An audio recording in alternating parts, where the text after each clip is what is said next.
اس کے ہاتھ میں سگریٹ، اور اس نے سگریٹ کا جو کش لگایا خواب میں، اور اس نے ہوا کے اندر دھواں بکھیرا ایسے کر دیا۔ میرے مرشد کہتے ہیں حالانکہ میں خواب میں بڑے فاصلے پر بیٹھا تھا، لیکن اس کے دھویں کی بدبو میں نے محسوس کی خواب میں کہ یار یہ عجیب بندہ ہے کہ ادھر بیٹھ کر یہ ایسے اللہ سگریٹ پی رہا ہے اور اس کا دھویں کی بدبو آ رہی ہے۔ کہتے ہیں خواب میں نے اس کے سگریٹ کے دھویں کی بدبو محسوس کی اور مجھے غیب سے آواز آئی۔ آواز کیا آئی؟ آواز یا محبوب شاہ اگر اس کے سگریٹ کے دھویں کی بدبو تجھ تک پہنچ سکتی ہے نا تو بھی پریشان نہ ہو، تیرے ذکر کی خوشبو دنیا میں پھیل جائے گی۔ اللہ تیرے ذکر کی خوشبو بھی دنیا میں پھیل جائے گی۔ میرے مرشد فرماتے ہیں یہ میرا خواب آنا تھا، اس کے بعد میں پریشان نہیں ہوا۔ کوئی سنگی ذکر میں شامل ہو نہ ہو، مجمع چھوٹا ہو مجمع بڑا ہو، کون سی مجبوری ہو، لیکن میرے مرشد کریم نے اپنا ذکر کا معمول ذکر جاری کیا۔ اور پھر آپ میرے مرشد کریم رحمت اللہ علیہ کی ہستی مبارک وہ ہے، عام طور پر بندہ عبادت کرے تو اللہ کی مخلوق کے ساتھ بندہ ملتا نہیں ہے، اگر مخلوق کے ساتھ ملے تو پھر بندے کی کئی باتیں نفلی رہ جاتی ہیں، ہوتا ہے یہ۔ لیکن میرے مرشد کریم وہ تھے کہ جن کی عبادت کی مثال بھی آپ، مخلوق کے ساتھ میل جوڑ کی مثال بھی آپ۔ یہ کبھی نہیں ہوا کہ میرے مرشد کریم کے دروازے پر کوئی آیا ہو اور آ کر اس نے یہ شکوہ کیا ہو کہ میں تو آپ کے ساتھ ملنے گیا تھا، آپ تو ملے نہیں۔ عبادت میں آپ کی مثال آپ، لوگ پڑھتے ہیں 5 نمازیں، میرے مرشد کریم 5 تو 5 نہیں، تہجد، اشراق، چاش، پھر اوابین، صلاۃ التسبیح، لوگ 5 پڑھتے ہیں، میرے مرشد کریم روزانہ 10 نمازیں پڑھتے تھے۔ میرے مرشد کریم روزانہ 10 نمازیں پڑھتے تھے، اور اس کے علاوہ ختم خواجگان ہم اور آپ سارے پڑھتے ہیں ختم خواجگان، لیکن ہم مختصر کر لیتے ہیں۔ میرے مرشد کریم ختم خواجگان کی جو تسبیح ہوتی، اگر سورۃ اخلاص لکھی ہے نا 1000 بار، تو میرے مرشد کریم 1000 بار سورۃ اخلاص پڑھتے ہیں۔ اور اسی طرح سے جتنے کلمات کی بات ہے، اور اللہ پاک نے آپ حضور کو یہ عظمت اور مقام دی ہے کہ بندے کی 4 حیثیتیں ہوتی ہیں، بیٹا، باپ، مرید، پیر۔ 2 رشتے ہیں جسمانی، 2 ہے روحانی۔ ہر بیٹے کا کوئی نہ کوئی باپ ہوتا ہے، اور ہر باپ کا ذاتی باپ ہوتا ہے، یہ اللہ کا نظام ہے۔ ہر مرید کا کوئی پیر ہوتا ہے، پھر ہر پیر کا بھی آگے پیر ہوتا ہے، یہ پکا نظام ہے دنیا کا۔ 2 رشتے جسمانی ہیں، 2 رشتے روحانی ہیں۔ اب میرے مرشد کریم کی عظمت دیکھیے، جسمانی رشتوں کے بارے میں بات کریں کہ میرے مرشد کریم کو اگر دیکھا جائے بیٹا ہونے کی حیثیت سے، تو آپ کے والدین کریمین کے مزارات ہیں۔ میرے مرشد کریم وہ ہے کہ جنہوں نے والدین کے ادب کی صرف تقریریں نہیں کی، بلکہ والدین کا ادب احترام کر کے دکھایا۔ اور میں اکیلا نہیں، بتی چک کے سارے پرانے پیر بھائی سنگی سارے جانتے ہیں کہ جتنا ادب و احترام اپنے والدین کا میرے قبلہ عالم نے فرمایا، ابھی تک میری آنکھوں نے اتنا ادب و احترام کرتے کسی کو نہیں کیا۔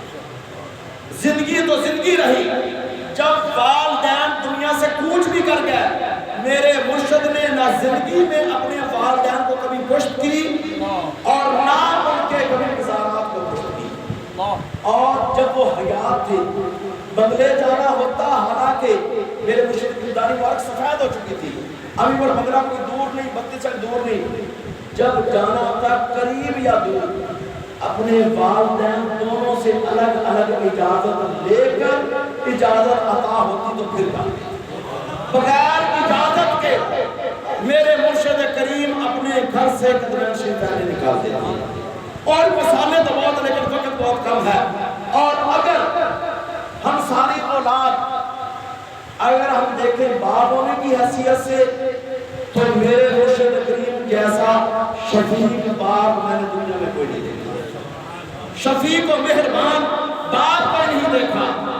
آپ کی شفقت، آپ کی محبت ساری اولاد پاک پر ایسے تھی کہ دنیا میں ایسا شفیق اور مہربان باپ نہیں دیکھا۔ اور اگلی بات مرید ہونے کی حیثیت سے وادی عزیز شریف کا ہر خلیفہ ایک پھول ہے، وادی عزیز شریف کا جو ہے نا ایسے ہر خلیفہ چراغ ہے، لیکن میں یہ الفاظ کہتا ہوں کہ اگر باقی خلفاء پھول ہے تو میرے مرشد کریم گلاب کا پھول ہے، سبحان اللہ۔ اور میرے مرشد کریم آستانہ عالیہ وادی عزیز شریف کے ان غلاموں میں سے ہیں کہ جنہوں نے جب ہاتھوں میں ہاتھ دیے اس وقت سے لے کر وصال فرمانے تک مرشد اور مرشد کی اولاد کے ساتھ وفاداری کا حق ادا کرتے ہیں۔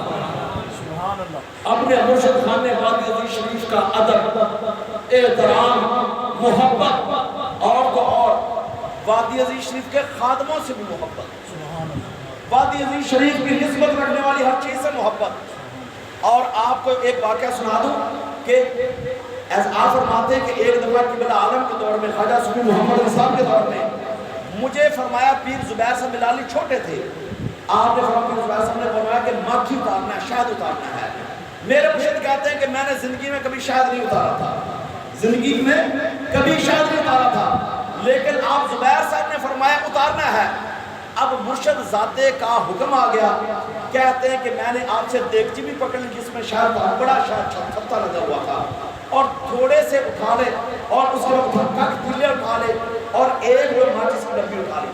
کہتے ہیں جب مکھی کے چھتے کے قریب گیا دل میں آیا کہ مکھیاں بھی تو مرشد خانے کی ہیں، مکھیاں بھی تو مرشد خانے کی ہیں، ان کو آپ کے دھوئیں سے تکلیف ہوگی، کوئی بات نہیں، اگر مجھے ایک دو اگر ایسے اڑتی کاٹ لیں کوئی بات نہیں۔ کہتے ہیں یہ سوچ کر کہ مکھیاں مرشد خانے کی ہیں، ماچس اور کک تیلے آرام سے رکھ دیے اور ایسے ہاتھ کیے، اللہ کیا اور ایک دبا پڑا مکھیوں کا ان کو اڑا دیا۔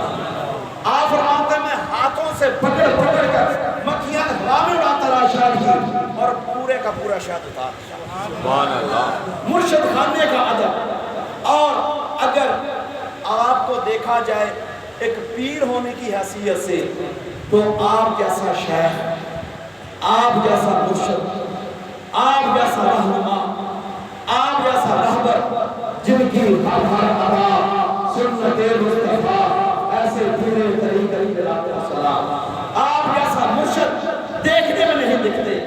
اور میرے حضور مرشد کریم اپنے خدام اور اپنے مریدین کی اتنی پیار سے رہنمائی فرماتے تھے کہ سنگی کو سیدھا رستہ بھی مل جاتا تھا اور سنگی کا دل بھی نہیں ٹوٹتا تھا۔ اللہ، میرے مرشد کریم ہر سنگی کی رہنمائی ایسے کرتے تھے کہ سنگی کا رہنمائی بھی ہو جاتی تھی، کبھی اس کو سیدھا رستہ بھی مل جاتا تھا اور کبھی اس کا دل بھی نہیں ٹوٹتا تھا۔ تو ایسی ہستیاں اور ایسی ہستیاں آج ہم الحمدللہ کے مزار پاک پر جمع ہیں۔ اللہ پاک سے دعا ہے کہ اللہ پاک آپ حضور کا فیضان لنگر پاک کے جاری ساری رکھے، اللہ پاک آستان خالی کے ساتھ باتیں خیر فرمائے۔ وآخر دعوانا سنتے دعوت